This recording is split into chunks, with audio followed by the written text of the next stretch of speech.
proceed from there with your questions. So, Mr. McNair, you have the floor. Yeah.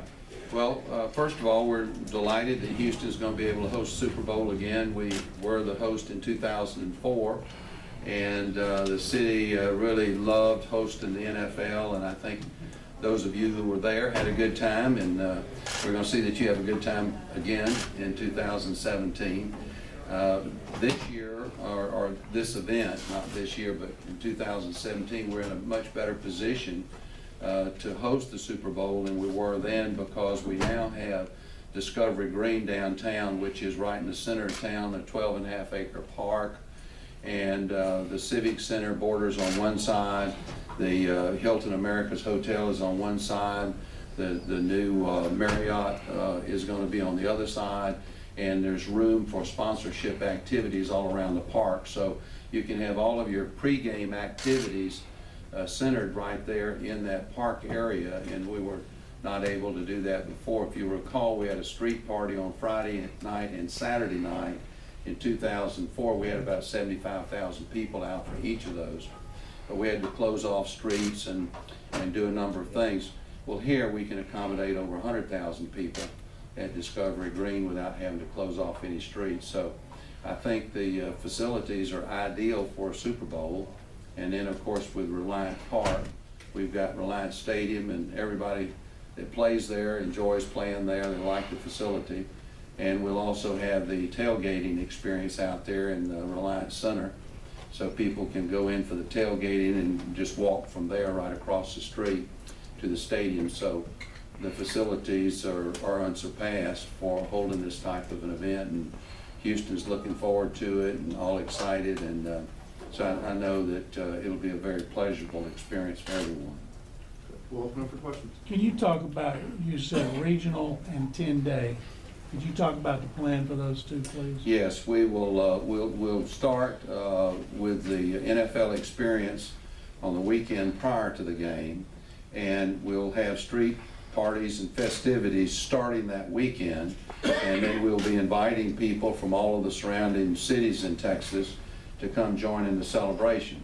Only 70,000 people or so are going to have a ticket, but there'll be another 150,000 or 200,000 people who would love to be in the game. So what we'll be able to do is, over that period of time, we can have a number of events, and hopefully we'll have 300,000, 400,000, 500,000 people come into the city, get a flavor of the Super Bowl experience, even though they're not going to be able to attend the game. So, and there'll be a number of people from Mexico that come in, and I think it'll make for very much an international experience and a regional experience. Bob, could you just talk about how big this is for the Texans specifically and for Houston in general?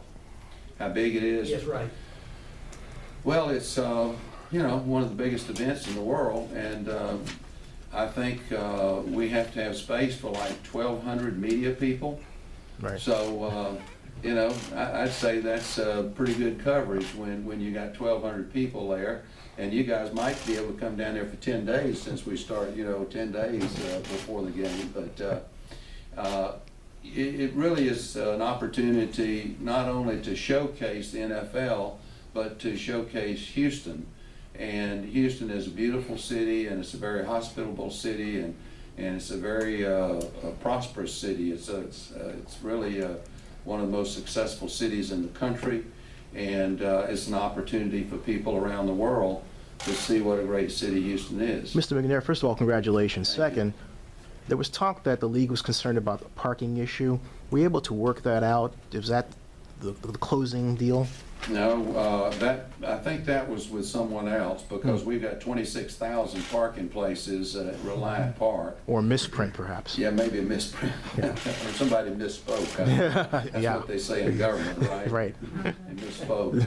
So, no, we've got plenty of parking, and there's plenty of parking downtown, and that won't be an issue at all. Bob, how satisfying was it for you? None of this would have happened had you been able to bring the NFL to Houston to begin with, but to get a second Super Bowl, that's pretty tall cotton there. Well, it is very satisfying. A number of people came up to me afterwards and said you deserved it, and so that was nice to hear them say that. And they had had a good experience before, and then, you know, a lot of good things are happening in the league, and I think they appreciate, you know, what we do as an organization, and I think our organization is respected, and I think that has something to do with it. Those were owners that said that? Yes. And what do you think the tipping point was in your favor? Well, we hadn't had a Super Bowl since 2004, and we bid a couple of times before and had not been successful. And I think a lot of them just felt like, hey, it's Houston's time, and they knew we could do a good job. And you know, from 2004 to 2017, that's 13 years. So yeah, I agree. I think it's Houston's time. You think you become part of the rotation? I think so. I think there's no reason why we can't. I mean, we've got the facilities, and we've got transportation. It's easy for people to get in and out of Houston, and you know, the climate is a moderate climate, and it's got everything going for it. And I think that our city will do a great job 2017, and hopefully people will want to come back again. You've got a new stadium that's being renovated, as we spoke about yesterday, but South Florida's having their issues. Do you feel for Stephen Ross in that one? I do, because I know Steve's worked very hard, and you know, he's put a lot of effort into trying to get some renovations, and it's never easy to do.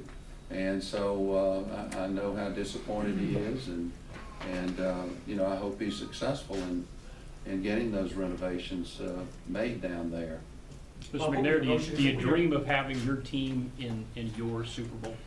Well, it's never been done before, so yes, why not? I think that's a wonderful thought. I'm more focused on 2014 for Super Bowls right now than 2017, but that's something to look forward to and work towards. What's the next step now that you've won? Well, number one, we're completing the construction of the new scoreboard, which stretches from one end of the end zone to the other. And I forget the exact dimensions, but I think it's about 60 feet tall and 250 feet wide, or 270 feet wide. It's the largest, it'd be the largest scoreboard in the world. And that'll be ready in time for preseason. And then one of the things that we'll be doing with that is you can use multiple screens on that.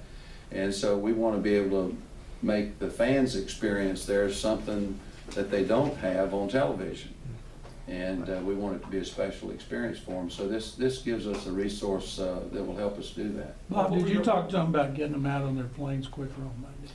We did, and that was part of our presentation, because I've gone to Super Bowls, and we wait on the tarmac afterwards 6 or 7 hours before we could take off. And so we've got a dedicated runway at Ellington Field, and owners will be able to come in and leave without delay. So I think that's a very positive.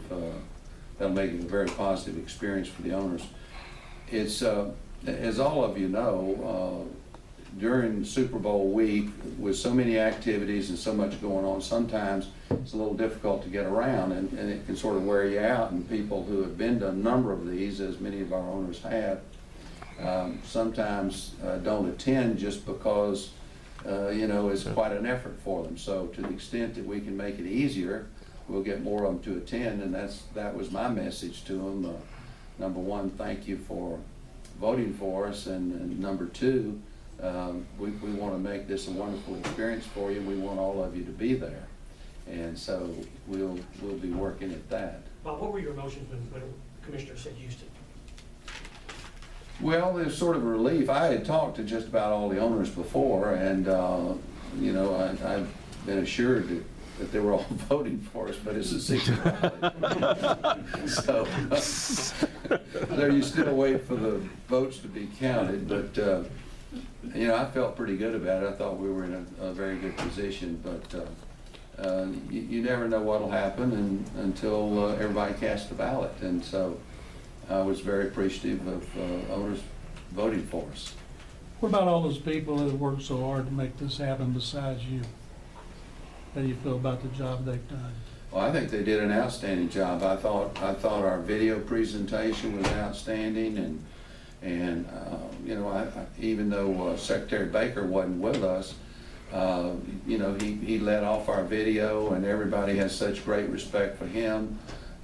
You know, it just elevates the quality of the presentation when you have someone like that saying good things about your bid and about your city. And of course, you know, his family came to Houston like 1858 or 1860, something like that. And so he is a longtime Houstonian and has great pride in the city. So we were delighted to have him. And then David Crane, who's CEO of NRG, which owns Reliant Energy, and Reliant Energy has the naming rights on our stadium. So they were one of the first people to step up when we were trying to put our stadium deal together and enter into a sponsorship agreement that contributed greatly to our ability to be able to finance the stadium. So we're delighted to have David, and then Rick Campo is one of our outstanding young business leaders in Houston, and he did an outstanding job telling them about Houston and what our capabilities are, and how we would manage this project, and he's been responsible for the construction of those. He's sort of overseen the construction of those new hotels there at the convention center. So he has been a great civic leader in addition to being a great business leader in Houston. But and it's a whole committee, but we'll have thousands of people involved in this, you know, before it's all over. And I don't know how many thousand, but you know, I suspect it'd be 15 or 20,000 volunteers will be involved. Hey Bob, can you talk about what you may have learned from the first Super